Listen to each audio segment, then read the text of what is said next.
piensa que su asunto es lo más importante. Bien, muchas gracias por estar todos presentes. Ya somos 19, yo creo que un número más que suficiente. Nuevamente les doy la bienvenida a todos y desde luego que espero que esta sea una jornada provechosa. Veamos nuestro programa. Supongo que ya está en pantalla el programa analítico.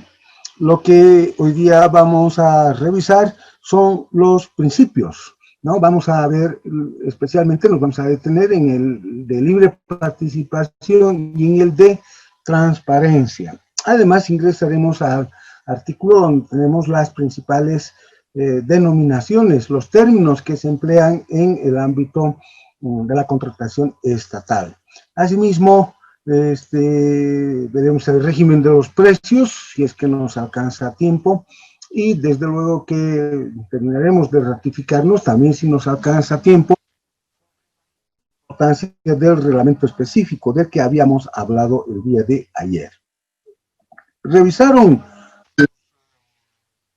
disposiciones a propósito de los principios? A ver. Yumi Fiorella, usted los principios, licenciada. Licenciada Buenas noches. Fiorella. Buenas noches, licenciado. ¿Cómo está? Un gusto. Un gusto, igualmente. Sí, le preguntaba si revisó los principios según se les había pedido anoche. Estuvo, creo usted, no, creo que usted no estuvo anoche. El día lunes estuve presente, licenciado. Sí, bueno, entonces, ¿revisó el apartado de los principios en las normas básicas? Sí, he revisado los principios. Ya, entonces, a ver, háblenos, voy a poner los principios nuevamente, porque justamente estos son... Bueno, en las normas básicas, el artículo número 3 habla de los principios, ¿no? Sí, así es. Correcto. Sí, estamos hablando dentro de la 0181, la solidaridad, participación, control social, buena fe, economía, eficacia, eficiencia, equidad, libre participación, responsabilidad y transparencia. Ya. Bueno, esto engloba lo que es el tema... Por favor. No, está bien. Háblenos de las 4 Es, por favor. Ese es más que un trípode, ¿no? Es un cuadrángulo principista que es importantísimo. ¿Qué opinión sobre los principios que están en el artículo 3 a propósito de economía, eficacia, eficiencia, sobre esos principios? Dentro de lo que es el proceso de contratación. ¿A qué se refieren esos principios? Está bien, ¿a qué se refieren esos principios? Ya estamos puesto ya inclusive en pantalla el principio, por ejemplo, el principio de economía. A ver, háblenos sobre el principio de economía, por favor, Fiorella. Ya, bueno, economía en un proceso de contratación es, bueno, el manejo de, que sea, a ver, ¿cómo me puedo explicar? Bueno, que sea, dentro de un proceso de contratación se trata de que se pueda adjudicar a un proceso cuidando la economía del Estado. A ver, ¿cómo me puedo explicar? Siempre uno... bueno, hay métodos de adjudicación, que es el precio evaluado más bajo y demás dentro de la normativa, ¿no? Sin embargo, economía yo lo entiendo que se tiene que cuidar esa parte en un proceso de contratación, ¿no? A ver, gracias, Fiorella. Miren, justamente lo que... Gracias, licenciada. Todos estos principios están referidos, como lo decía muy bien nuestra compañera Fiorella, al trámite, a la gestión. No están atendiendo a los montos que se involucran. Entonces, no es que por el principio de economía vamos a buscar un bien que sea más barato, sea más accesible, porque fijémonos lo que dice, los procesos de contratación de bienes y servicios, manejo, disposiciones de bienes, se desarrollarán con celeridad y ahorro de esfuerzos. Entonces, ¿qué es lo que se va a desarrollar con celeridad y ahorro de esfuerzos para trasuntar la aplicación del principio de economía? Justamente estas gestiones de contratación. En las normas básicas encontramos muy a menudo la expresión procesos de contratación. Esa es una expresión equívoca. Lleva a errores, lleva a suponer cosas que no son. Es un error terminológico que es atribuible a que quienes estaban detrás de la redacción no conocían, por ejemplo, que el proceso en una norma jurídica o los procesos en las normas jurídicas se refieren a otra cosa, se refieren a controversias. Cuando hay un juez, por ejemplo, que ha de adjudicar a alguna de las partes el tener, entre comillas, razón, es decir, ha de establecer quién ha invocado un mejor derecho, quién tiene la posibilidad de ser reconocido como el titular de alguno de los derechos que está autoafirmándose, se llama pretensión procesal. Entonces, ese es el proceso. Nosotros aquí tenemos procedimientos, eso es otra cosa. Entonces, más allá de este error, no debiera llamarse procesos, reitero, sino procedimientos, gestiones que se realizan en la contratación estatal. Estos procedimientos, estas gestiones deben desarrollarse, dice, con celeridad y ahorro de esfuerzos. Se entiende ahorro de esfuerzos institucionales.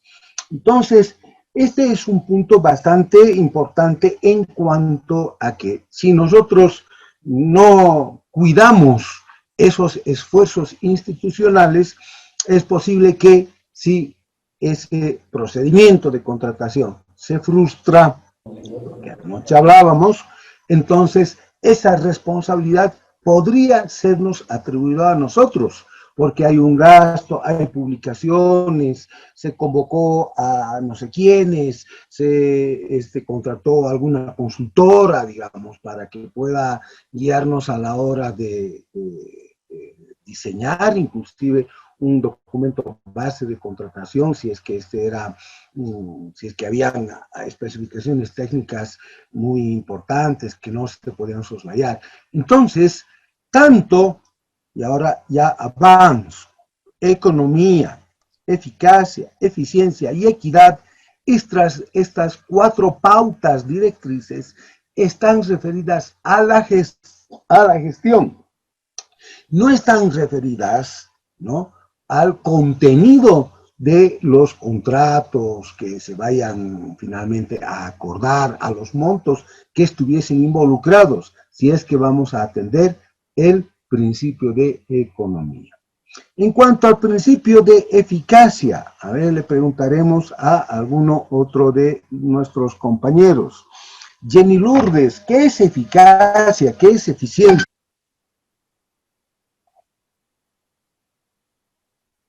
Jenny Lourdes. ¿Está Jenny Lourdes? Porque aparece su nombre. Miren que lo que yo no quisiera hacer es tomar lista porque no me parece que es opción, pero si no van a estar ustedes presentes y simplemente van a consignar su nombre, al final Sí, acá hablamos solos. Sí, estoy. Jenny, háblenos, Sí. por favor. Usted es administradora, ¿no es cierto? No, Lice, economista. Economista. Entonces, Sí, de todas maneras, son nociones que son comunes a todas las áreas financieras. Háblenos, ¿qué es eficacia? ¿Qué es eficiencia? Hola. Sí, le escucho. Díganos, ¿qué es eficacia? ¿Qué es eficiencia? Para los que recién se están incorporando, por si acaso, no estamos revisando en el artículo 3 principios, porque dice: la aplicación de estas normas básicas debe estar orientada bajo los siguientes principios. Y entonces hemos destacado ya antenoche, yo relevé la trascendencia que tenían estas 4 E's: economía, eficacia, eficiencia y equidad. Y ahora a la licenciada Jenny Lourdes Calderón, que es economista, le estoy preguntando, ¿no?, qué debe entenderse por eficacia y qué debe entenderse por eficiencia. Le escucho, Hola, hola, tengo un poquito licenciada. de interferencia. Un ratito, Licen, por favor, ahorita me conecto un ratito. Tengo problemas con el audífono, un ratito, por favor.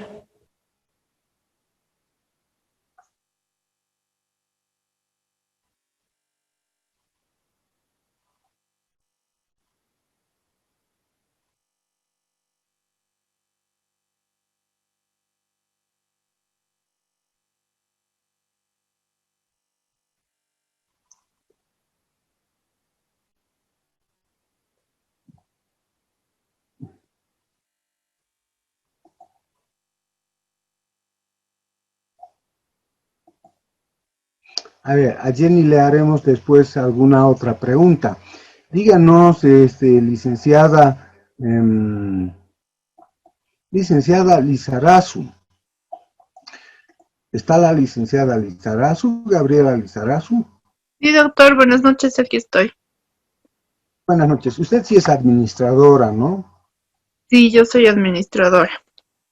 Bueno, Sí, la sí, ya. Sí, diferencia entre estos dos principios es que precisamente ese trámite o gestión administrativa de la que hablábamos en el principio de economía, en eficacia, bueno, se cumpla, que logremos el objetivo deseado o esperado, ¿no? Y en cambio la eficiencia es que ese objetivo logrado, producto del trámite o gestión administrativa, haya sido realizado en menor tiempo y con los menores costos posibles. muy bien, licenciada Gabriela Lizarazu, es usted muy, muy sagaz y lo ha dicho de manera muy magistral, ¿no? Efectivamente, la eficacia está relacionada con el cumplimiento del propósito, de los objetivos. Miren ustedes, si un trámite o gestión, y ella me ha entendido, la licenciada Lizarazu dice, se refiere justamente a procedimientos, si no se alcanza a concretar, si no se materializa, si opera una declaración o si se declara desierta, por ejemplo, la convocatoria, entonces no hemos cumplido el propósito, el objetivo.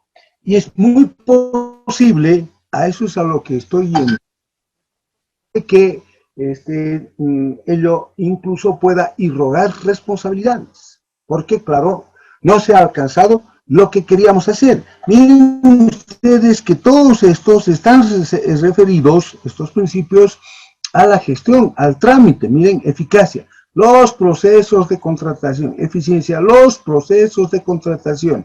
Y en el que toca aquí ver el de eficacia, dice, deben permitir alcanzar los objetivos y desde luego los resultados programados, los procesos de contratación, las gestiones, los trámites, el cometido que se nos ha encargado. Entonces, cuando hay una declaratoria de convocatoria desierta, entonces tenemos nosotros que tener las antenas, pero listas por si acaso, ¿no?, en algún momento se haga alguna revisión sobre si efectivamente se han cumplido los presupuestos destinados a la contratación, ¿no? Entonces, ella dijo, la eficacia es alcanzar los objetivos, la eficiencia en un tiempo óptimo, en el menor tiempo posible, con los menores costos posibles, esfuerzos institucionales, esfuerzos materiales.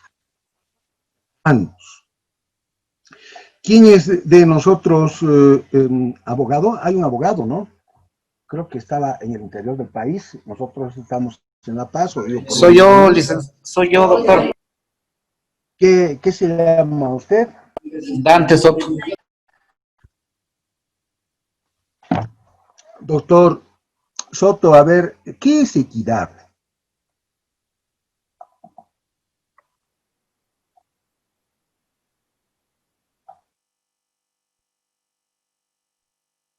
Bueno, la equidad es que cada uno de los proponentes pueda participar en las mismas condiciones.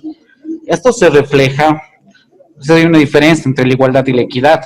La equidad busca compensar las diferencias o las brechas que pueden existir entre empresas pequeñas o empresas ya constituidas a nivel internacional que vienen a ser sus sucursales. Por eso las normas básicas de contratación determinan márgenes de preferencia. Esos márgenes de preferencia se hacen justamente en aplicación al principio de equidad para que pueda compensarse de alguna manera los patrimonios o el capital que tenga una empresa extranjera a una empresa nacional. Entonces, es lo que le puedo decir de la equidad, doctor. No, muy bien. Me deja gratamente sorprendido. Efectivamente, la equidad, ¿no?, viene para el caso concreto, a establecer criterios que igualen a los participantes, a los proponentes en una gestión de este tipo.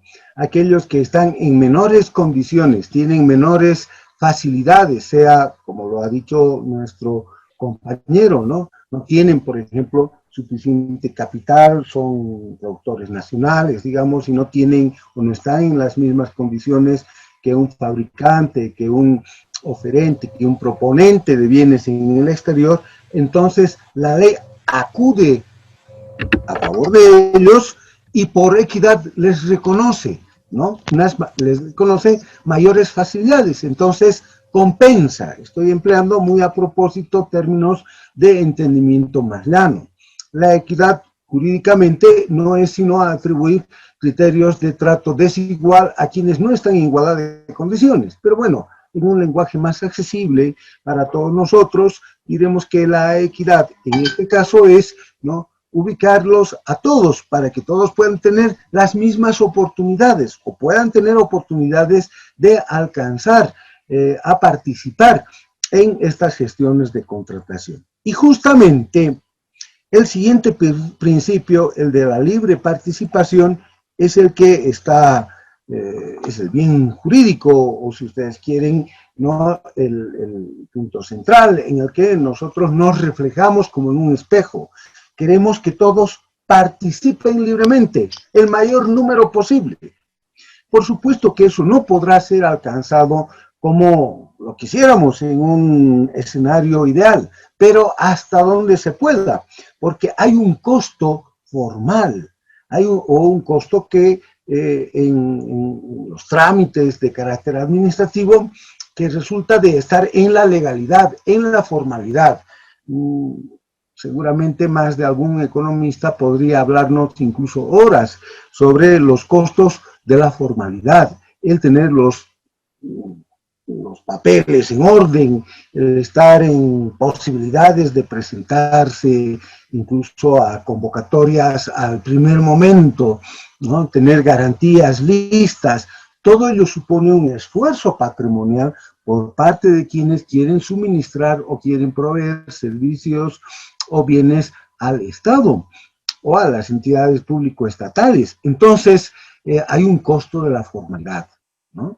Muchas veces el gran problema que tenemos es que los emprendimientos en nuestro medio, como no tienen todas las, no han cumplido con todas las regulaciones, no tienen esos documentos así al día, no están en las mismas condiciones. Y ello, desde luego, limita esa libre participación. Por eso dice aquí, ¿no?, las contrataciones estatales deben permitir la libre participación y aquí está. Este es, para el abogado, ¿no?, el bien jurídico a preservar. Lo que queremos, la amplia concurrencia de proponentes. Mientras mayor número de proponentes tengamos, tanto mejor. Entran además en competencia todos ellos y las opciones que tiene el ente público estatal, entonces se hacen mucho mayores. A través de mecanismos de publicidad, dice, con el objeto de obtener las mejores condiciones en precio y calidad. Mecanismos de publicidad. ¿Cuáles son los mecanismos de publicidad, estimados participantes? ¿Cuáles creen que tendrían que ser o dónde tendríamos que hallarlos? En el SICOES, Lisa. En el SICOES, doctor. Ya, Es en la primer principio contacto. esa es la ventanilla, ¿no? Pero si ustedes pudieran tener mayores o mejores opciones, ¿dónde harían publicidad en lo que toca a futuras contrataciones? ¿Creen ustedes que la ventanilla de SICOES es suficiente o creen que, o quizás albergan la idea que podríamos hacer más óptimos nuestros mecanismos de publicidad, como aquí le Licenciado, llaman publicando en el la periódico, tal vez, licenciado. Actualmente hay ¿Alguna muchas empresas página que web? están publicando las convocatorias en Facebook. No sé si es que han podido ver también en la página de la institución. Sí. ¿Quién nos dijo eso? Bien. Flor Brigitte. Lady Solís. Ah, Lady, claro que sí. Fíjense ustedes que el tema del empleo de la prensa escrita, tradicional, ya eso pasó a ser incluso, no sé, una cuestión del pasado. Ustedes siguen comprando periódicos, No. compran periódicos. Nadie compra, ¿no es cierto? A lo mucho el domingo, digamos, cuando esperamos tener una jornada matutina leyendo el periódico, siguiendo las costumbres de nuestro papá. Pero, ¿quién publicita ya en los periódicos? Es decir, en la prensa escrita de papel, porque lo que más bien se busca es que esa publicidad pueda encontrarse a través de las autopistas informáticas, en Facebook, en las redes sociales. Hace falta, es muy necesario que nosotros, porque en algún momento se nos ha de consultar, se les ha de consultar a ustedes cuáles pueden ser las mejores opciones para tener una mayor publicidad. Y si seguimos pensando que con un periódico vamos a alcanzar a difundir nuestros proyectos, las gestiones que estamos realizando, es muy posible que estemos muy frustrados. Entonces, es precisamente donde en las redes sociales, en los medios electrónicos. Anoche en la Unión Europea se espera que hasta el año 23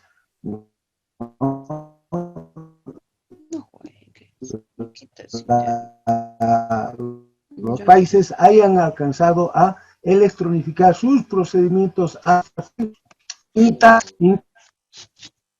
usted lo sabe, ya son susceptibles de tramitarse a través de Internet, monitorios, por ejemplo. ¿Qué tal eso?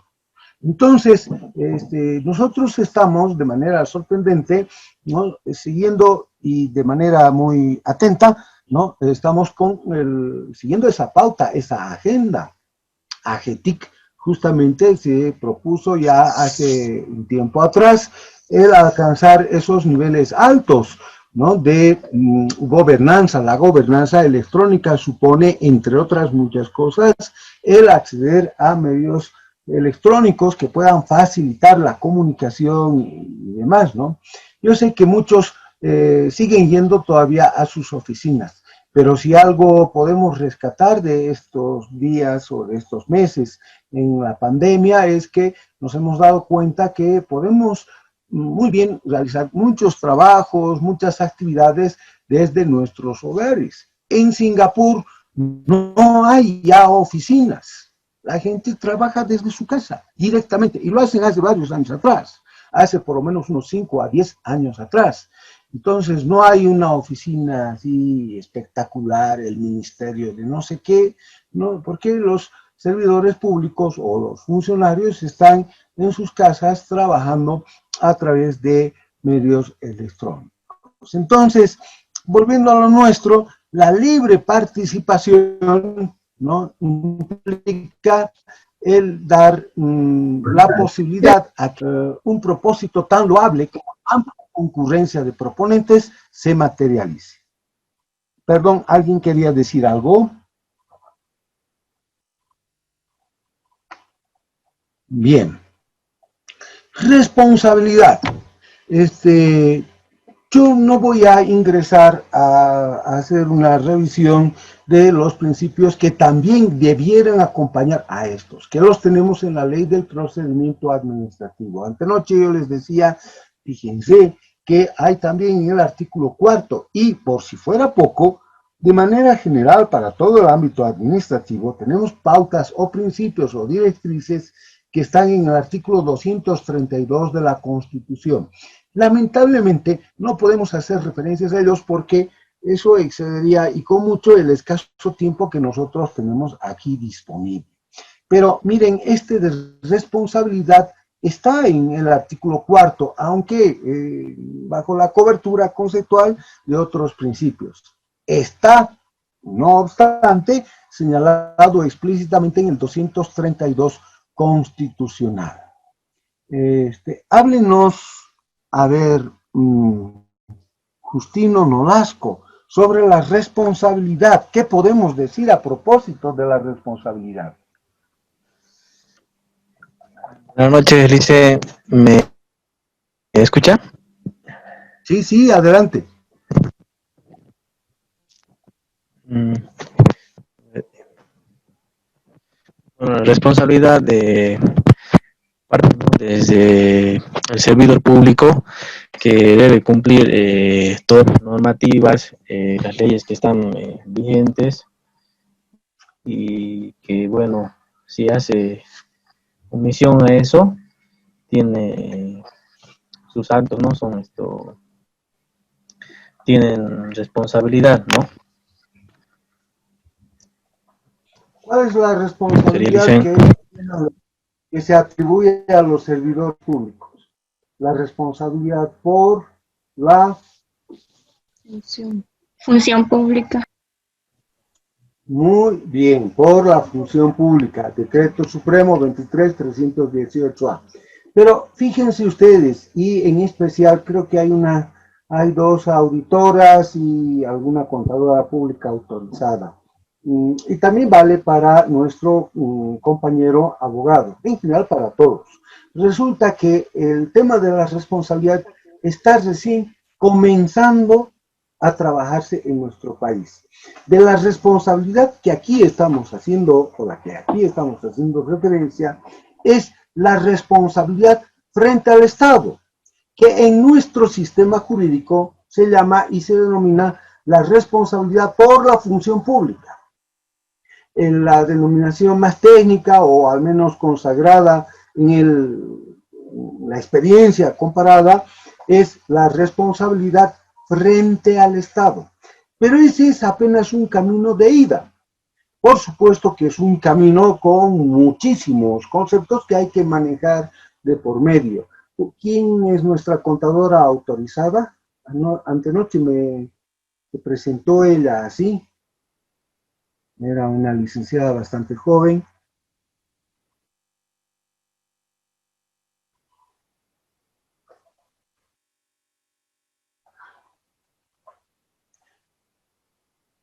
La contadora autorizada, por favor, contadora pública autorizada.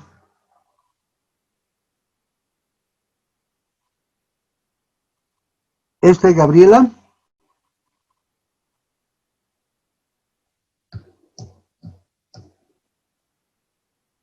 Bueno, el día viernes, entonces, o en un momento más, voy a pedir el listado y vamos a hacerlo a través de lista. Yo no quiero hacer eso, no me gusta, porque eso es agraviarlos a ustedes. Ustedes son tan profesionales como mi persona y no merecen un trato de ¿no?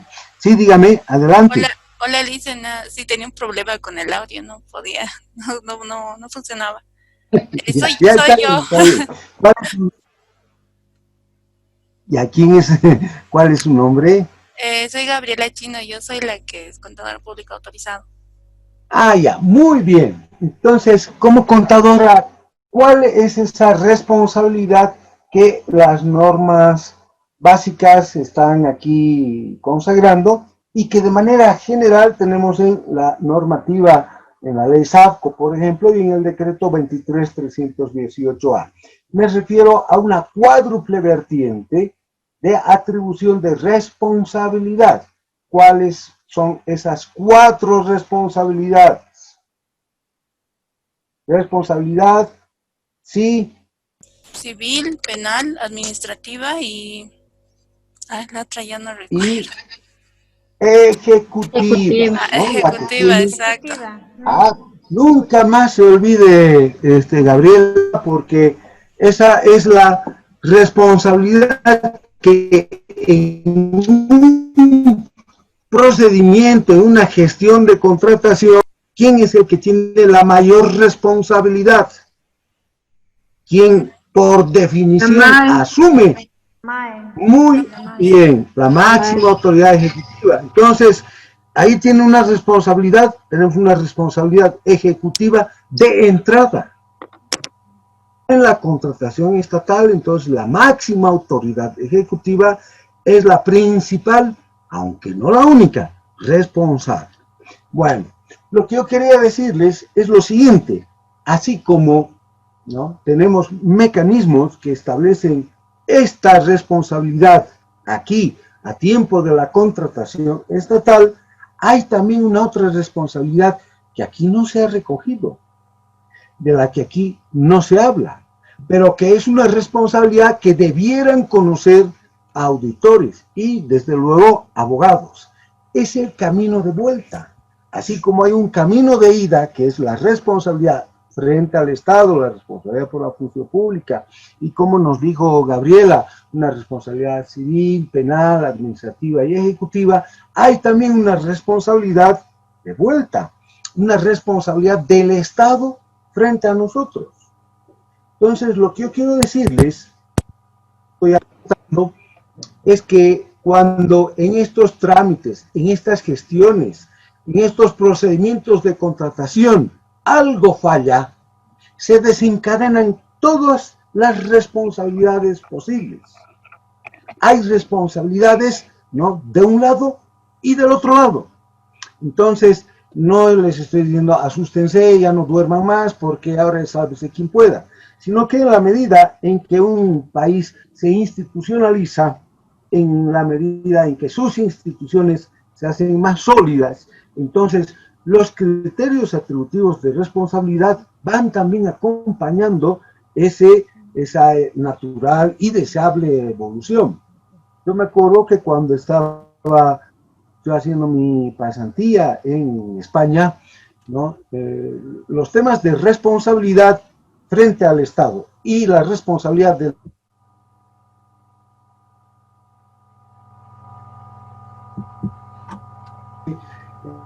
perseguido en una situación desfavorable o arriesgando quizás su trabajo, etcétera, sino más bien implicaba una certeza, que si las cosas no salen bien, alguien tiene que asumir su responsabilidad por no haber hecho lo que tenía que hacer, ¿no?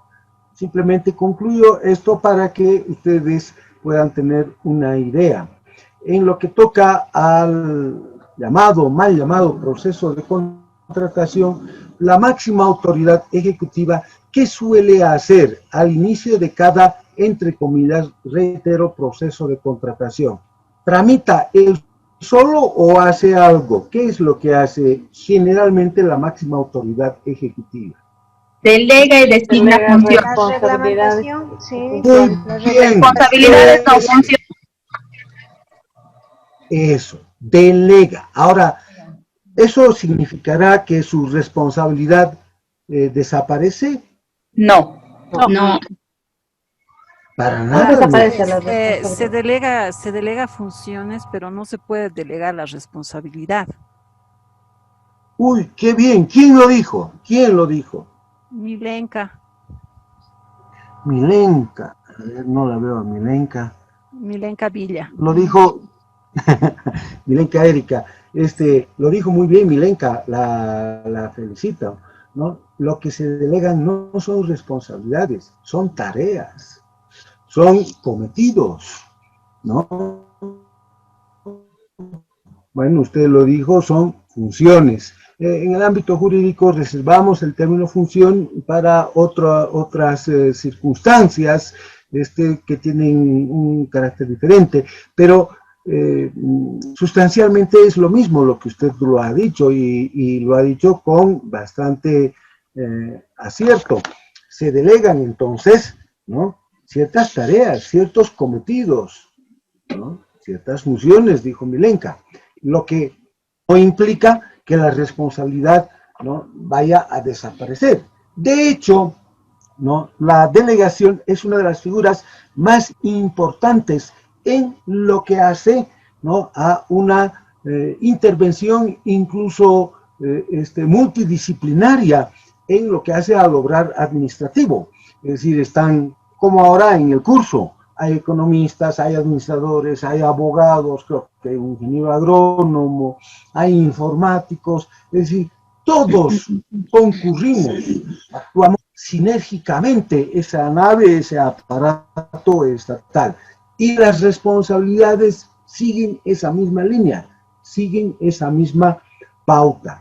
Entonces, cuando opera la delegación, la responsabilidad en caso que la gestión fracase, que resulte frustrada, ha de alcanzar de todas maneras a la máxima autoridad ejecutiva, la que ha delegado esas tareas, ¿no? Bueno, resulta, y vamos a ver más adelante, que las normas básicas dicen designará, dice, al RPC. Eso está mal, no designa, delega, ¿no? Ahora, en el lenguaje común, en la oficina, a veces escuchamos, ¿no?, lo ha designado a fulano de tal, su RPC está como RPA, lo ha designado en una resolución. En el lenguaje común vale, pero en rigor, técnicamente hablando, no hay una designación, hay una delegación, como ustedes lo han puesto de manifiesto.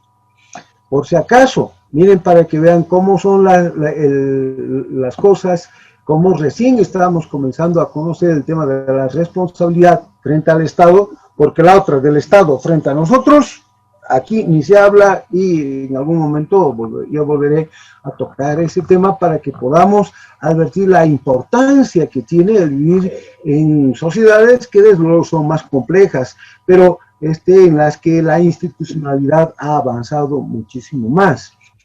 No hay solamente una responsabilidad, como nosotros estamos acostumbrados a entender, ¿no?, por algo que hicimos o algo que dejamos de hacer, ¿no?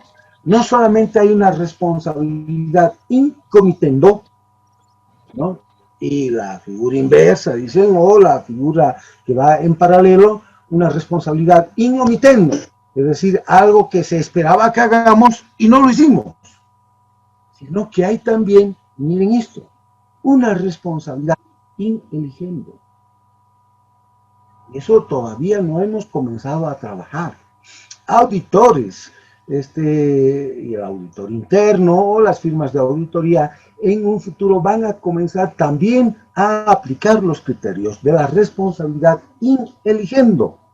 Entonces, cuando opera la delegación, no puede ser que opere en alguien que no es apto, en alguien que no está en condiciones de poder tramitar, de poder gestionar, de poder llevar adelante esos procedimientos de la contratación. Tiene que ser alguien idóneo, que tenga aptitudes técnicas para realizar ese cometido, esa tarea. Entonces, si la responsabilidad primera va a estar atribuida a la máxima autoridad ejecutiva, esta tendrá que tener mucho cuidado a la hora de delegar, ¿no?, por ejemplo, la tarea de llevar adelante, digamos, la convocatoria, todo el procedimiento de contratación en algunas de las varias modalidades, en algunos de los planes de las contrataciones que se han previsto. Entonces, la responsabilidad in eligendo, ¿no?, es también una responsabilidad que se va a incorporar. Desafortunadamente, no se estudia ni siquiera en la Facultad de Derecho, hay una materia, una asignatura, Derecho de Obligaciones. Ni siquiera se llega a estudiar en teoría de las obligaciones porque el programa es demasiado amplio. Un año no basta para poder avanzar todo lo que es obligaciones y además ver el sistema de la responsabilidad civil, porque allí encontramos las raíces de lo que es la responsabilidad en sus diversas manifestaciones, y una de ellas es la responsabilidad in eligendo. Entonces, ha de llegar el día en que ha de ser tan responsable la MAE, ¿no?, como aquel que ha delegado para que sea su RPC o el RPA, o en su caso, un ministro con respecto a un director, o en su caso, el presidente, si hablamos de la administración centralizada o nacional, con respecto a quien ha designado como ministro. Hay entonces una responsabilidad ineligente. Bueno, eso en lo que toca a este punto. Finalmente, la transparencia. A ver, háblenos Elba González a propósito de la transparencia. ¿Qué es transparencia, por favor? Licenciado, buenas noches. La transparencia está referida en este principio a que todos los actos, los documentos que vayamos a generar, toda la información que vaya a generarse dentro de un proceso de contratación, sea, como su nombre dice, de forma transparente, ¿no? Que sea todo para que todos puedan acceder a esa información y sea oportuna, ¿no? Ya, está bien como una idea general, pero no todos tienen por qué acceder. Ese es el punto. Aquí dice, fijémonos, dice, son públicos. La gente cree que cuando la norma dice estos documentos, actos, estos expedientes son públicos, eso significa que cualquiera puede tener acceso a ellos. ¿Será eso cierto? ¿Ustedes no. qué opinan? No, tiene que ser. O sea, son públicos para aquellas empresas o proponentes que hayan participado. Es más, inclusive solo pueden tener acceso a su calificación y no a la de las otras personas, ¿sí? Exactamente, porque hay un interés, ellos tienen directo. Sí, adelante, adelante. Dicen, perdón, buenas noches y mil disculpas por cerrar, no podía conectarme. Sí, Jenny. Mil disculpas. Transparencia también tiene que ver, obviamente, si son públicos, solamente a los que están involucrados en el proceso de la contratación. Los interesados directos, ¿no? Ahora, en el ámbito jurídico nosotros tenemos otras expresiones, esto lo digo para que nuestro compañero abogado se sienta más tranquilo, ¿no? Hacemos referencia a los derechos subjetivos e intereses legítimos, que asisten a algunos administrados y no a todos, y por tanto solo ellos, los que tienen esos derechos subjetivos o intereses legítimos, tal cual reza la ley de procedimiento administrativo, solo ellos podrán acceder al expediente. Aquí dice son públicos, pero dice en el sentido, ¿no?, que estos actos, documentos, la información, no son secretas, no son actuaciones secretas, sino que son actuaciones que constan en esos documentos y que desde luego, como usted, Lourdes, acaba de reiterárnoslo, ¿no?, deben ser de acceso para quienes tienen ese interés directo. Manejamos entonces nosotros esa noción. Sobre la nota de transparencia, ¿no? La transparencia es una noción un tanto elusiva. Yo les recomiendo o les sugiero emplear una que utiliza, hay una ONG que apoya a Naciones Unidas, Transparency International, y dice, transparencia no es sino la predisposición, la aptitud para ser sujeto de control, sujeto u objeto de control. Entonces, quien no está dispuesto a que se ejerza control sobre él, no es transparente, ¿no? Claro, en el habla popular decimos, ¿no? Entonces, aquel que no quiere mostrar las cosas, aquel que se muestra renuente, ¿no?, a que se le investigue, es que algo oculta, decimos, ¿no? Y muchas veces nuestras presunciones se hacen una triste realidad porque encontramos alguna cosa. Pero el punto no es ese exactamente, sino que la opacidad, la falta, ¿no?, de esa vocación de mostrar libremente ante quienes estén facultados verdaderamente para ejercer tareas de control, ¿no?, Entonces, eso revela, desde luego, indisposición con respecto a la transparencia. ¿Qué tipo de control, de qué tipo de control estamos hablando? Flor Birgit.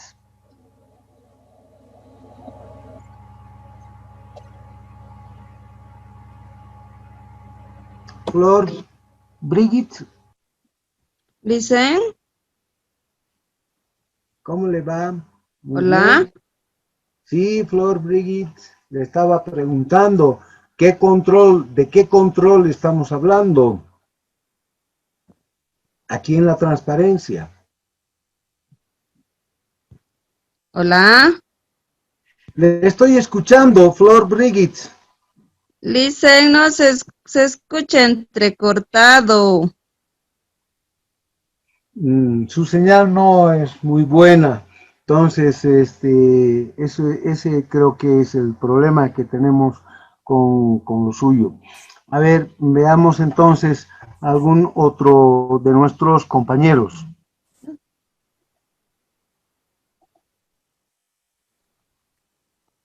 Marcia Eugenia, háblenos por favor del control, porque aquí dice actos, documentos, la información, etcétera, son públicos. Lo que no dice aquí, porque no está muy bien redactado este principio, es que son objetos de control. ¿A cuál control nos estamos refiriendo, Marcia Eugenia? O María Eugenia. María Eugenia. María Eugenia. Bueno, dentro de el sistema de control está el control interno y el control externo, ¿no? Dentro del control interno estaría el previo y el posterior. Yo creo que nos referimos más al control interno posterior, como así también al control externo, que ya lo realiza la Contraloría, y el interno dentro de la institución que realiza la unidad de auditoría. Está bien. Permítame que la felicite. Muy bien, tiene usted muy claras las ideas. Usted es auditora, ¿no? No, administradora. Ah, es administradora. Ah, bueno. ¿Qué control es en general del que estamos hablando? ¿Control gubernamental o fiscal, ¿no? Ese es el control. Entonces, hay una función estatal de control. Esa función ya ha sido reconocida por primera vez. No es que se ha creado, sino que se la ha reconocido constitucionalmente. Doctor Soto, artículo 12, parágrafo 2, son funciones, ¿no?, las de control, y lógicamente allí está el control gubernamental o fiscal. Nos ha hecho referencia María Eugenia, ¿no?, a un control previo. Ese control previo, ¿quién hace? María Eugenia. Las unidades de control interno, las unidades de auditoría interna. Bueno, el control interno posterior lo realiza la unidad de auditoría interna, ¿no? De cada entidad. Ya, ¿y habrá un control previo? Las unidades. Hay un control previo interno que lo realiza cada uno de los funcionarios y también los jefes, ¿no?, de cada unidad. Muy bien. El común de la gente dice, no, desde el año 90, desde la ley SAFCO, ya no hay control previo, y se equivocan. Hay control previo, pero es un control que realiza cada autoridad o cada servidor público o funcionario a tiempo de realizar alguna actuación. Debiera preguntarse si lo que él está haciendo está conforme a las disposiciones que son aplicables, a un reglamento de funciones, a lo que la ley ha señalado, a lo que en este caso las normas básicas han previsto. Entonces, ese es el control previo. Por supuesto que ya no hay, ustedes no han conocido, yo sí, porque yo soy abogado desde 1915. Entonces, yo me acuerdo cuando yo estaba de procurador en el bufete de mi padre también abogado. Entonces, muchas veces hacíamos la consulta a la Subcontraloría o a la Contraloría General de la República. Les estoy hablando del año 87, ¿no? Entonces, se le preguntaba si se podía hacer esto o si se podía hacer lo otro, y contestaba la Contraloría. Entonces, quedaba a salvo la autoridad administrativa porque decía, yo le he preguntado a la Contraloría si se puede hacer esto, y me dijo que sí se podía. Entonces no me pueden ir a dar responsabilidad alguna porque la misma Contraloría me ha autorizado. Entonces, ¿qué estaba ocurriendo? Lo que estaba ocurriendo era que se distorsionaba la responsabilidad.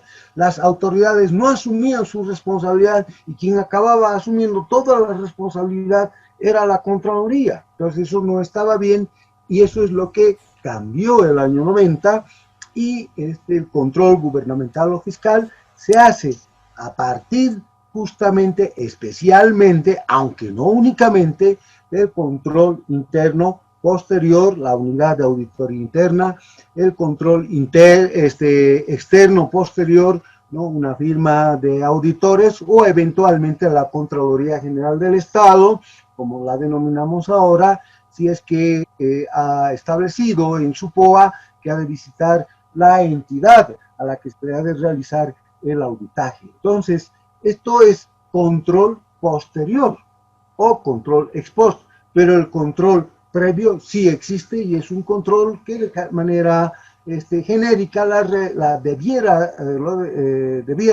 ser realizado por cada uno de los servidores públicos. Bien, ¿alguna nota que ustedes quisieran agregar? Porque fíjense que hemos revisado casi todos los principios. Nos ha faltado... A ver, Elena Dehesa, háblenos del control social. ¿Qué es el control social? Y en materia de contratación, ¿qué importancia tiene?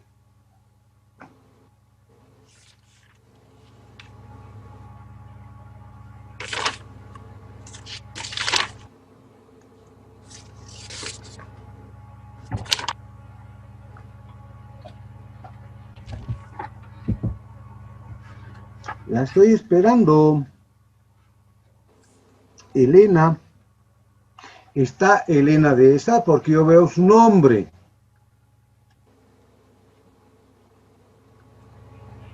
Hola. Sí, Elena, le estoy escuchando. Díganos. Ya. El control social se refiere más que todo a las personas que rodean y ven más o presencian, digamos, el actuar de los procesos administrativos. ¿Cuáles son esas personas que observan? ¿A quiénes se refiere? Digamos, la unidad de transparencia en un acto público de apertura de sobres. Ya, está bien, la idea está muy aproximada. Efectivamente, el control social, como su denominación nos está anticipando, implica que no son sectores de la sociedad los que no participan en la toma de decisiones, desde luego que eso no lo van a hacer, sino que concurren a estos procedimientos, a estas gestiones. Entonces, ello está evidenciando la transparencia con la que están actuando los servidores públicos, los funcionarios, y el control que están ejercitando ellos. Incluso se habla de organizaciones vivas de la sociedad, sindicatos, movimientos sociales que se pusieron de moda en su momento, etcétera. Pero en general, todos podemos ejercitar el control social. Por si acaso, el control social no es sino una modalidad de participación democrática, no participación en la toma de decisiones porque no hay eso, sino de participación democrática. La nuestra es una democracia participativa en la que todos tomamos parte en el sentido que todos... Niño, ¿qué ha pasado? Yo me acuerdo que cuando todavía eran clases presenciales, claro, a veces hay participantes que tienen que ir a clases y a veces van con niños, ¿no? Con un pequeño que no, el pobre niño no sabe qué hacer ahí en medio de tantos viejos hablando cosas aburridas, y al principio dibuja un poco y luego ya pues se aburre y se molesta.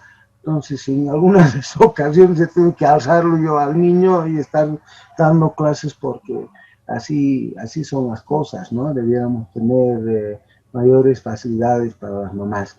Entonces, el control social es eso, ¿no? Es un mecanismo de construcción de las sociedades democráticas.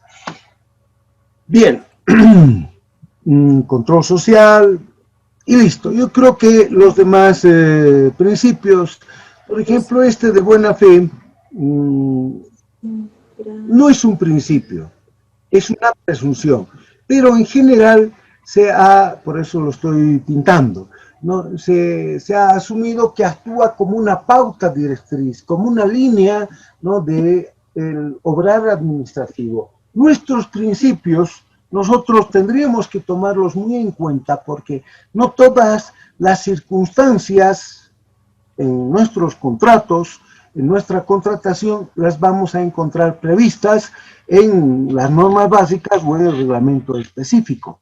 Entonces, cuando se presenta alguna circunstancia novedosa, ¿qué es lo que hacemos? ¿Cómo tendríamos que resolver esa circunstancia no exactamente prevista? ¿Cómo tendríamos que resolver? Jorge Flores, díganos, ¿cómo cree usted? ¿O tendríamos que decirle al abogado, y ahora qué hacemos? Y dependiendo de lo que él diga, actuamos. Dicen, ¿cómo está? Buenas noches. Hola, Lisen, ¿me escucha? Sí, adelante, adelante. Lisen, yo estimo de que para lo que es este concepto de buena fe, se tendría que tomar los criterios de acuerdo a lo que son sus actos y actuaciones, y documentos y demás evidencia, ¿no? En referencia a lo que No, yo le estoy preguntando otra cosa, Jorge, perdóneme, le estoy preguntando qué pasaría si alguna circunstancia se presenta novedosa. ¿Qué hacemos nosotros? Y no encontramos, a veces no, las normas básicas no nos han de decir exactamente qué hacer. Entonces, ¿cómo actuamos? ¿Qué debiéramos? Principal y el que nos dé la respuesta, ¿qué sugiere? ¿O cómo cree? ¿O qué ha observado usted? Bueno, yo estimaría de que bajo este principio tendría que ser actuado de buena fe, ¿no? En el sentido de que, bueno, ha considerado que su actuar ha sido el correcto, ¿no? Eso entendería lo que es, si no lo estoy entendiendo muy bien, pero eso entendería lo que dice. No me estoy refiriendo a esto. Pues ya está bien, Jorge. Lo que yo quería ponerles en evidencia es que alguna gente cree que los principios es una retórica, hay más importantes, porque ya no entran directamente a hablar de los montos y quiénes participan, qué es lo que es la unidad administrativa y tal. Eso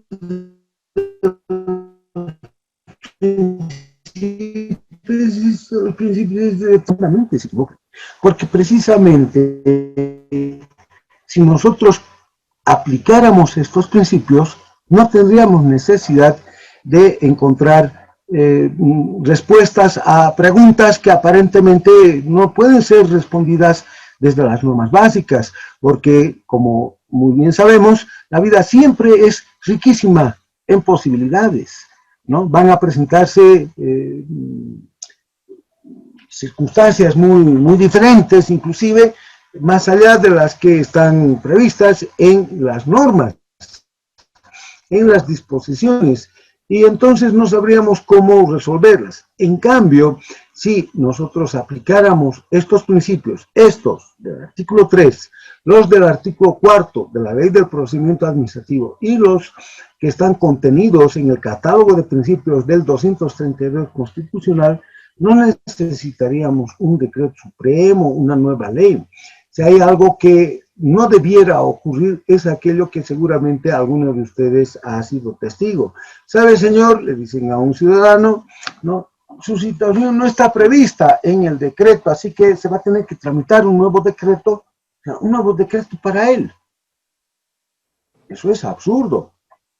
Entonces, si nosotros aplicáramos estos principios, los principios de la ley del procedimiento administrativo y los principios de la Constitución, no tendríamos necesidad de nuevos decretos especiales para ciertas situaciones excepcionales. Podríamos resolverlas con ayuda de los principios. Es más, inclusive no tendríamos que actuar de manera abstracta.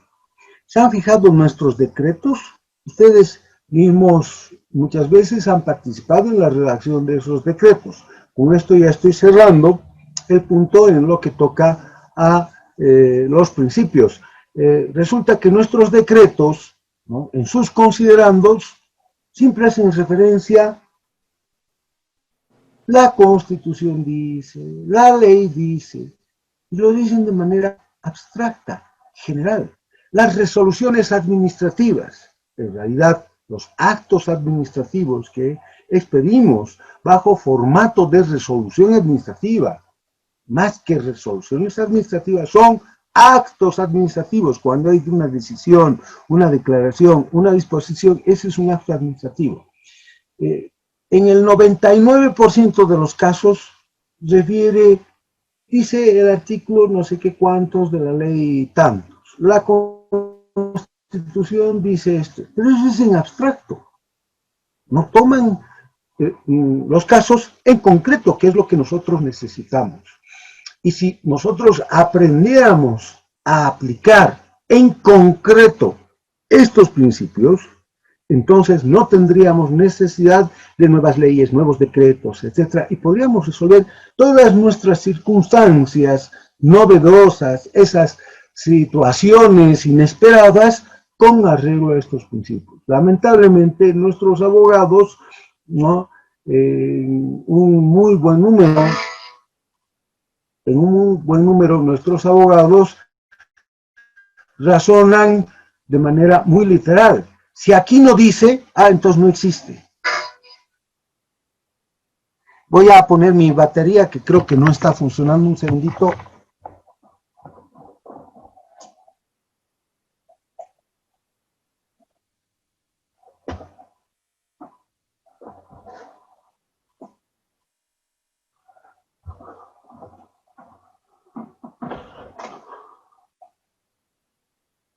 Ahora sí.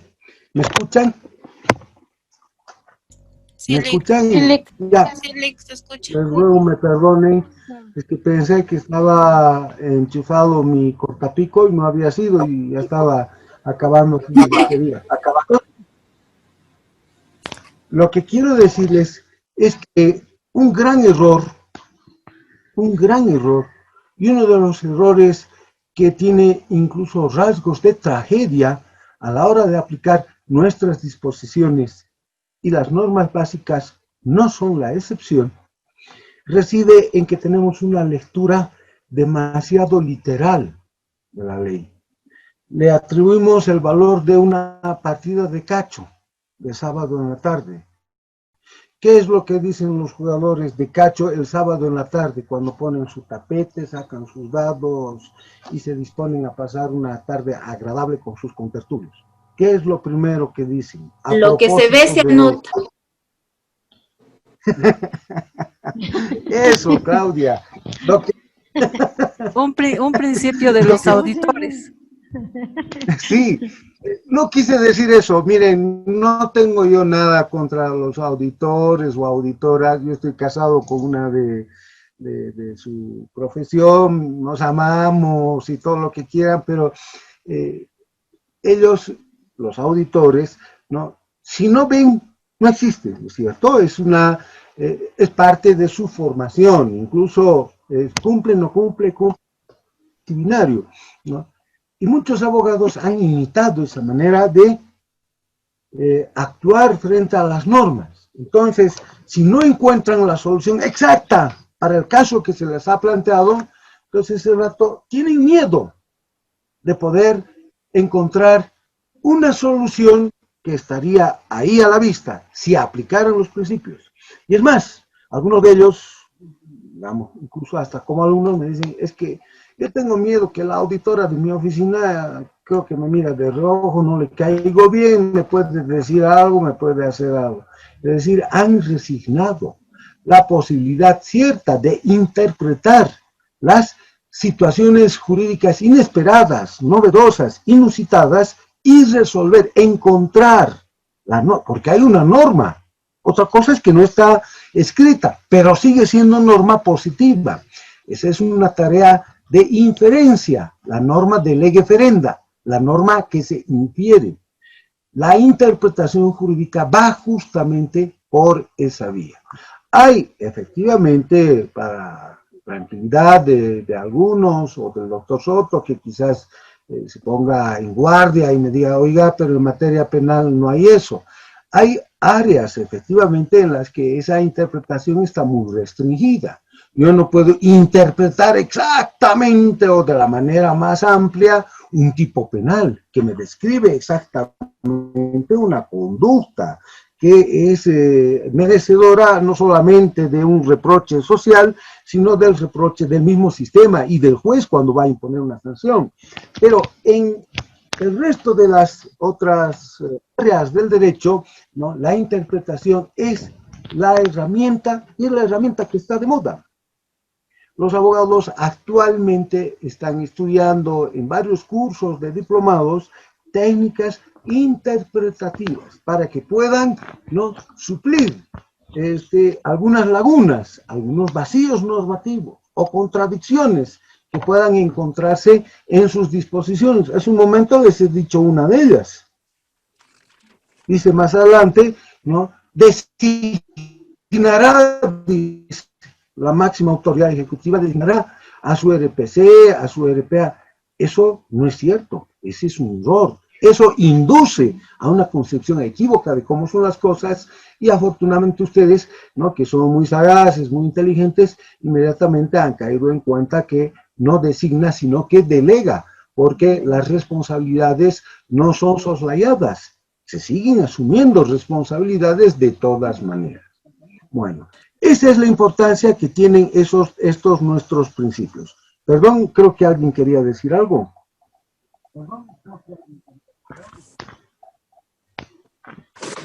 Ya. Voy a ingresar a ver las abreviaturas porque ya ustedes las han visto en su anterior módulo. Este es el módulo 3, ¿no es cierto? Entonces en el módulo 2 yo entiendo que ya han visto las normas básicas, han tenido una aproximación a las disposiciones. Yo me he detenido en los principios porque me parece de todas maneras importantísimo. Cuando yo doy clases en la maestría en Derecho Administrativo, en la EMI, en la Universidad Andina, en otros centros donde estoy, yo me suelo detener en los principios casi la mitad de todo el tiempo y muchas veces hemos ensayado una especie de no sé si juego, pero hemos visto que podríamos resolver varias circunstancias simplemente aplicando los principios. Y eso ha resultado en una experiencia novedosa para muchos abogados que ven las cosas más allá de la literalidad, más allá de lo que se ve, se anota. Bueno, entonces no vamos a ver las abreviaturas porque se supone que estas ya ustedes las conocen, ¿no? Entonces, hay algunas que inclusive han ingresado casi recientemente. Por ejemplo, la ley 777, ¿no?, estableció o ingresó algunas abreviaturas como obvias, el programa de operaciones anual, el POA, ¿no? Entonces, sobre eso no vamos a ingresar. En lo que toca a las definiciones, veremos solo las que nos resulten ahora más relevantes, más importantes para nuestro propósito. Me iré rápidamente a ver algunas que creo, a mi juicio, que son importantes. Fíjense ustedes, caso fortuito. ¿Y cuál es el otro que debiera estar aquí? Fuerza mayor. EF, fuerza mayor. Fuerza mayor, caso fortuito. El redactor de nuestras normas, ¿no?, cree que esas son las únicas eximentes de responsabilidad. En rigor, está el doctor Soto, porque es un hombre con las ideas muy claras. ¿Me está escuchando el doctor Soto? Sí, lo estoy escuchando, doctor. Ya, ¿se acuerda usted se acuerda lo que estudió en Derecho de Obligaciones, los eximentes de responsabilidad o las causas extrañas no imputables? Así se conocen en el Derecho de Obligaciones, porque aquí están solamente dos y son 6 las que recoge nuestro sistema jurídico. ¿Se acuerda de las que estaban allí? La verdad no, doctor, me acuerdo de esas dos nomás que manejo en derecho administrativo. Ya, pues le cuento que debieran estar las otras. Por ejemplo, hecho del acreedor, hecho del deudor, hecho de un tercero, hecho del príncipe, que no están aquí, caso fortuito y fuerza mayor. Se la reitero. Hecho del acreedor, hecho del deudor, hecho de un príncipe, caso fortuito y fuerza mayor. Esas son las 6. Pero estas 4 que no están allí, más o menos se acomodan a la noción que tenemos aquí de caso fortuito y fuerza mayor. ¿La pandemia es un caso fortuito o es fuerza mayor? Fortuito. ¿Fortuito? Fuerza mayor. Fuerza mayor. Fuerza mayor. Claro, como les he dicho, no, entonces has dicho, es fuerza mayor. Es que...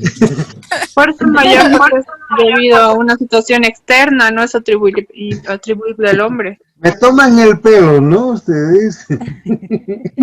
Caso fortuito es un obstáculo interno, está bien eso que estaba refiriendo, atribuible al hombre, interno en lo que toca a nuestra comunidad social, a nuestra organización administrativa.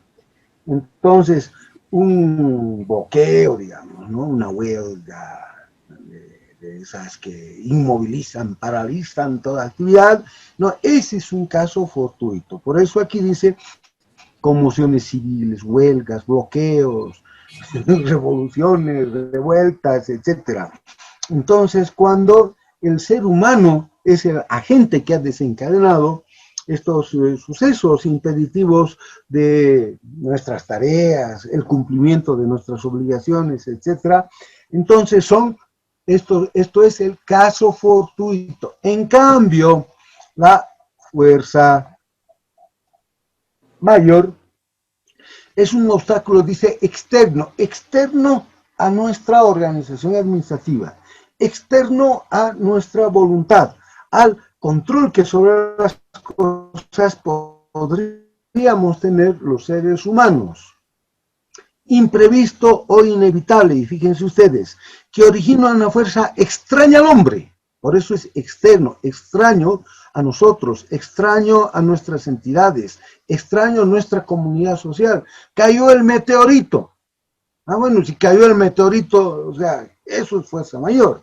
Impide el cumplimiento, miren, por eso le preguntaba al doctor Soto si se acordaba, ¿no?, el cumplimiento de la obligación. En general, caso fortuito y fuerza mayor son considerados como eximentes de responsabilidad. Es decir, no he podido cumplir con mi obligación porque había caso fortuito o había fuerza mayor. En algunos casos incluso es difícil el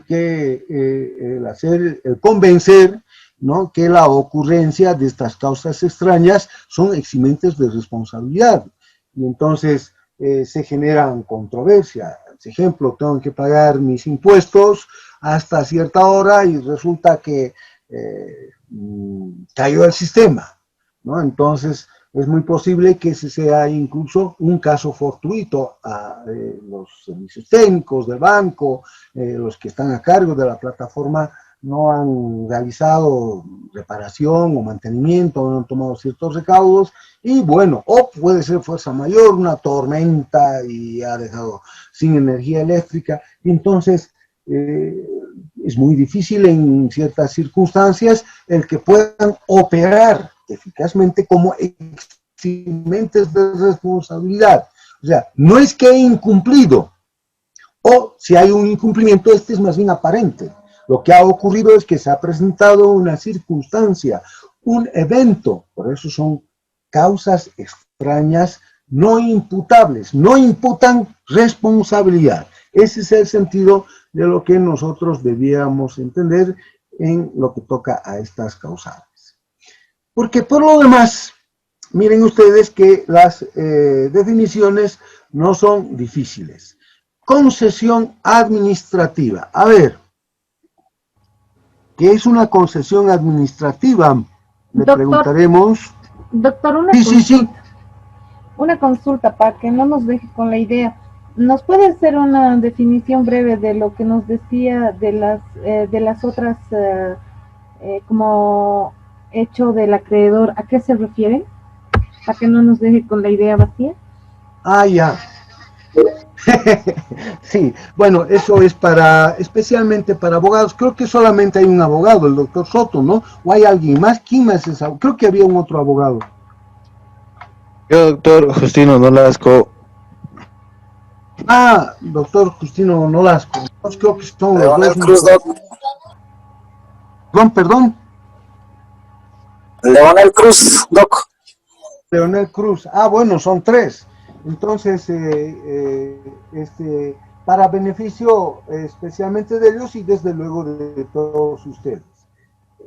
Estas circunstancias que aquí están simplemente recogidas en número de 2, el caso fortuito y la fuerza mayor, son las que en el ámbito jurídico se denominan, voy a hablarlo más lentamente por si acaso alguno quiera tomar apunte, se denominan causas extrañas o causales extrañas no imputables de responsabilidad.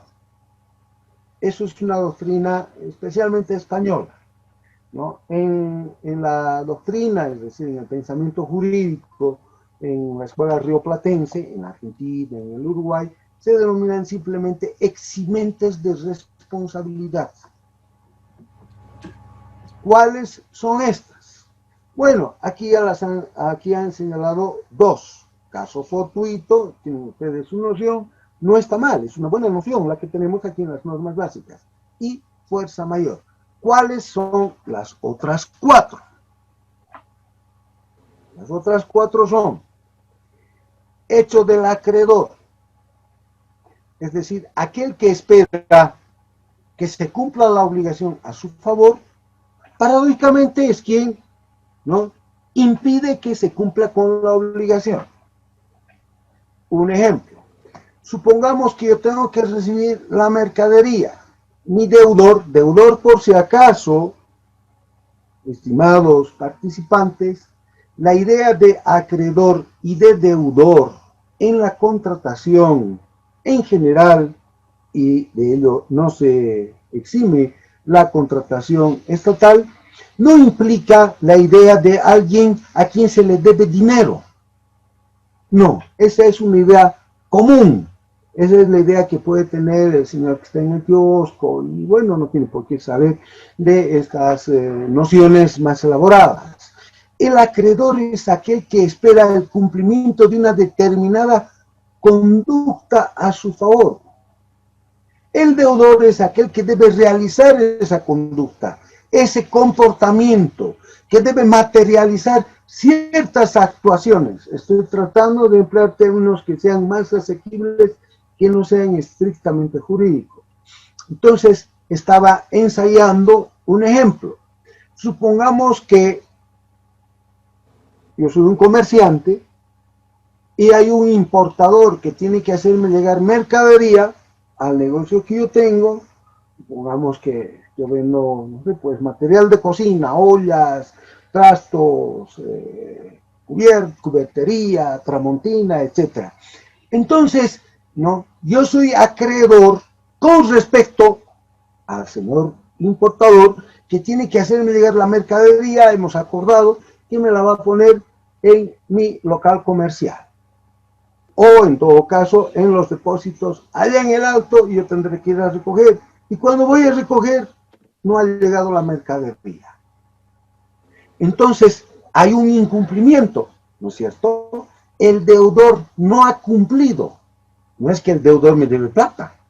Esa es una manera muy simplificada. Ese es un caso, uno más de los muchos, ¿no? No ha cumplido con la conducta, con su comportamiento, no ha realizado las actuaciones que tenía que realizar. Pero muy bien pudiera ser, ahí está, que él no lo hizo porque había un tercero que se lo impidió, digamos un bloqueo de caminos. Entonces, ese sería el hecho de un tercero.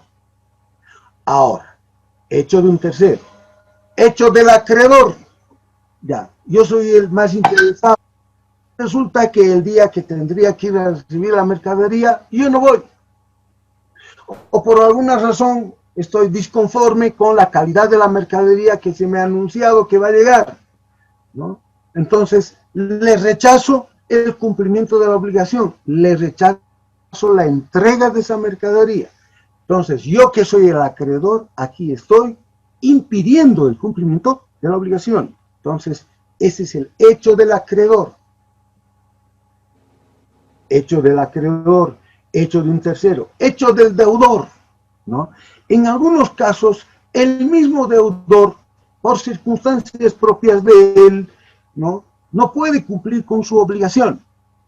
Cayó gravemente enfermo, ¿no? Entonces, o en su caso viajó intempestivamente para atender un asunto familiar que requería su presencia. Hay un hecho de él mismo deudor. Entonces, hecho del acreedor, hecho del deudor, hecho de un tercero. Y quizás les ha llamado la atención, hecho del príncipe. El hecho del príncipe es una decisión administrativa o una decisión del poder público, cualesquiera que sea. Un ejemplo nos ayudará a entender mejor esta figura. Supongamos, ¿no?, que en el mismo ejemplo del comercial, ¿no?, que tengo un negocio en el que vendo o tengo que ofrezco en la plaza comercial en la que tengo mis actividades, ofrezco cosméticos para damas. Entonces, yo he acordado con un X fabricante en el exterior que me va a hacer entrega de acetona. Supongamos que todavía no fue declarada la acetona. ¿Puedo importar libremente acetona, doctor Nolasco? ¿Se puede importar libremente acetona?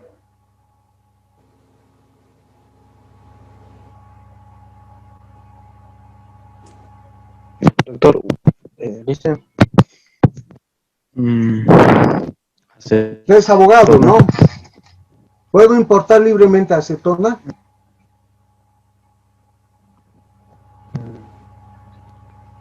No puedo, Dice, porque creo que un producto Necesita autorización, Lee. Claro, porque la Sustancia controlada, dicen. Muy bien. Entonces, como no puedo importar, ahí tenemos una prohibición administrativa. La acetona solo se importará mediante una autorización, una resolución de no sé qué entidad, Entonces, allí hay un hecho del príncipe. Se supone, por supuesto, que cuando yo acordé que me iba a entregar acetona, esa prohibición todavía no había sido establecida. Pero supongamos en el ejemplo que estoy dando que justo cuando estamos acordando que él va a traer acetona, salió la prohibición porque es un precursor, es sustancia peligrosa o controlada, entonces no es posible aquello. Entonces es un hecho del príncipe. Príncipe aquí es una claro, tiene hasta una denominación un tanto romántica, no es que sea un tipo chulo con su capa azul, el príncipe que impide, ¿no? El que la va a besar a Blancanieves, no, sino hecho del príncipe porque hay alguna autoridad que lo impide, una ley, un decreto, alguna decisión de carácter administrativo. Entonces, ese es el hecho del príncipe. Sumen ustedes las 4 que les he dado, más estas 2, y tienen las 6 causales o causas extrañas, no imputables de responsabilidad o eximentes de responsabilidad. No sé si eso ya les satisface a quien me preguntó sobre estas causales. Estas son técnicamente, en el ámbito jurídico, las que explican por qué un incumplimiento no podría ser objeto de, digamos, reparación o resarcimiento, o en todo caso que impliquen una penalidad, digamos, una multa, porque están más allá de lo que puede hacer el deudor o el acreedor, etcétera, etcétera. ¿Están satisfechos con esa...? Sí, muchas gracias, doctor. Aclaro bastante. Me alegra mucho. Bueno, a no sé quién le estaba preguntando sobre la concesión administrativa. Walter Arroyo, háblenos sobre la concesión administrativa.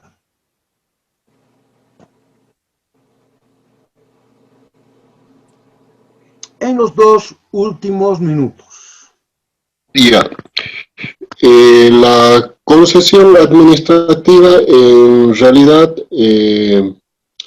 es un contrato que firma el Estado, ya sea con una persona natural o jurídica, para prestar un determinado servicio. Ya, está bien. Bueno, muy bien. ¿Qué profesión tiene usted? Ingeniero agrónomo. Ah, es ingeniero agrónomo. Oye, y para ser ingeniero agrónomo, muy clara. Sí, dígame antes que le conteste al ingeniero, ¿cuál era su pregunta, licenciada? Dígame. Se refiere, creo, al otorgamiento. Sí, ¿me escucha? Sí, adelante. Ya. La concesión se refiere al otorgamiento a terceros, sean particulares o públicos, de los bienes de dominio público, como puede ser pozos petrolíferos, tal vez lo que se ve ahora, los baños públicos, ¿no? Que pueden otorgar a terceros para su administración y funcionamiento. Muy bien. La felicito, Claudia. Usted es administradora, me dijo, ¿no? Economista. Economista. Pues muy bien. Efectivamente, ambos nos están dando las nociones muy claras. Una concesión administrativa, es un contrato. Por eso dice aquí, es una forma de contratación entre una entidad pública estatal, aquí debió estar mejor redactado, claro, no redactan como debieran hacerlo porque no son exactamente abogados. Para el uso, dice, de un bien de dominio público. Un bien de dominio público puede ser un bien de dominio originario de la nación. Ya lo dijo la licenciada, ¿no? Un pozo petrolífero, ¿no? Entonces hay una concesión administrativa para la explotación del petróleo que está allí en ese pozo petrolífero y que hay que extraerlo. O para extraer la explotación de un mineral. Estoy hablando de bienes de dominio originario, ¿no?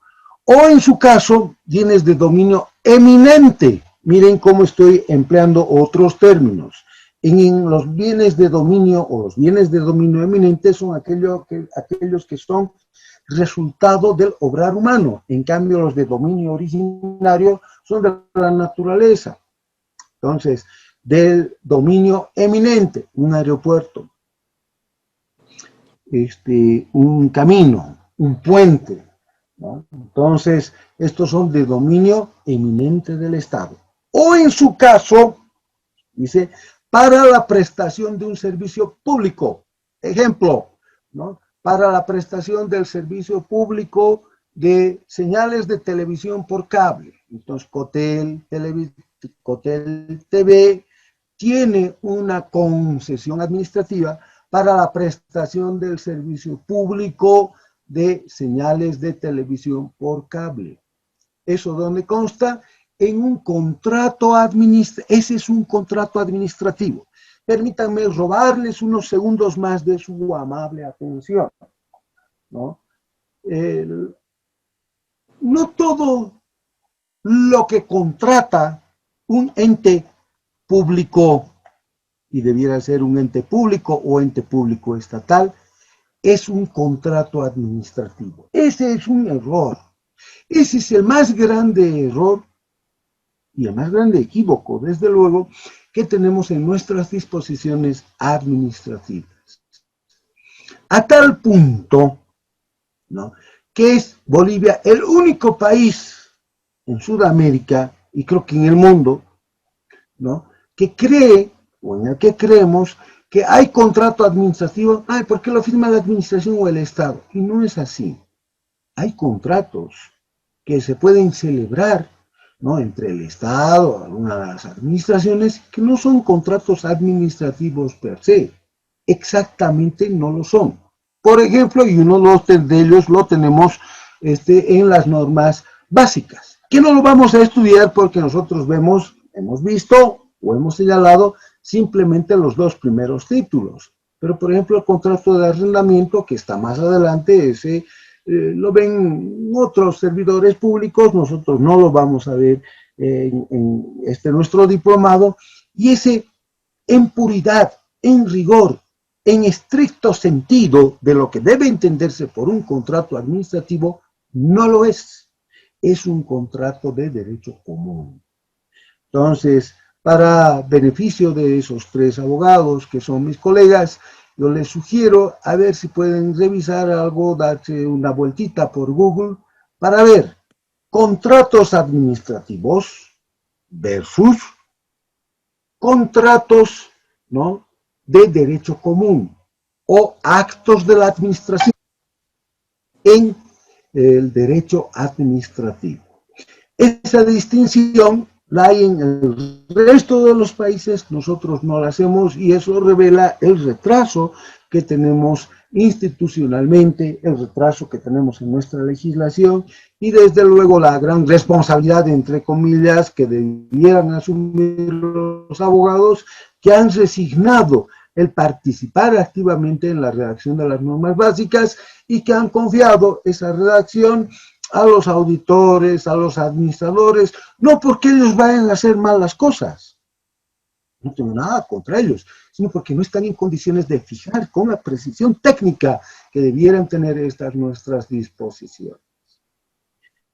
Señores, el día viernes vamos a terminar de ver entonces todas estas, no todas, ¿no?, las más importantes de estas definiciones.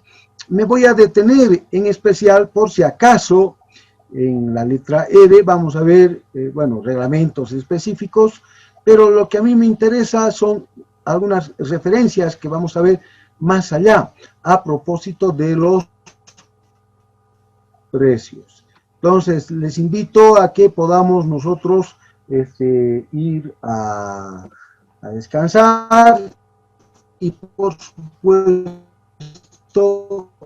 les voy a dejar una pequeña final del artículo 5 en las referencias. Miren ustedes, tenemos el responsable administrativo de la asamblea, el RAA. ¿Qué es este? ¿A quién se refiere el RAA? Y con ejemplos, por favor, no es una cuestión muy difícil, ¿no? Entonces, ya el día viernes, en la primera media hora, vamos a liquidar el pleito y vamos a ingresar ya a ver las tareas que tienen que realizarse en ocasión de la contratación bajo la modalidad de licitación pública, sea nacional o internacional. Muchas gracias por su atención, les quedo muy agradecido por haber prestado la debida atención, y bueno, será hasta el próximo viernes en que nos veremos a las 19:30 horas. Muy buenas noches. Gracias, licenciado. Buenas noches, doctor. Buenas noches. Gracias. Doctor. Buenas noches. Buenas Hasta el noches. viernes, Doc. Hasta el viernes. Luego. Coditos, coditos, hasta el viernes. Hasta el viernes. Jenny. Hasta el viernes. Buenas noches. Buenas noches, Jenny. Buenas noches.